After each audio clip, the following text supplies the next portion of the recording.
Perennial palettes is an experience for everyone where you don't have to have taken up a brush or know how to paint watercolors. That's where I come in.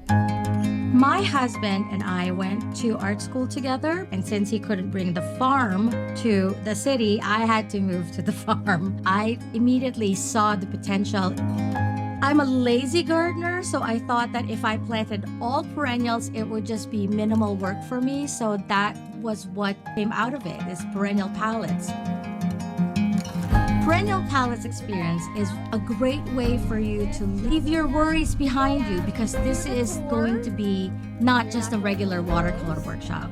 You come to the farm, you tour the gardens, and cut whatever kind of flower speaks to them. We'll use that for our subject matter when I teach you the workshop. We start from the basic skills, and then towards the end of the workshop, I ask you to make a work of art.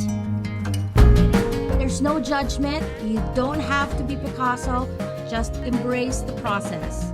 This experience is for someone who wants to get in touch with themselves again, someone who wants to slow down, restart their creativity.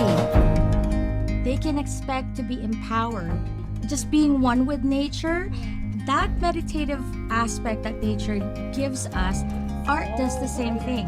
And that's what I want to share to everyone. If you just put your mind to it, you can do it. Kind of like I did with the plot itself.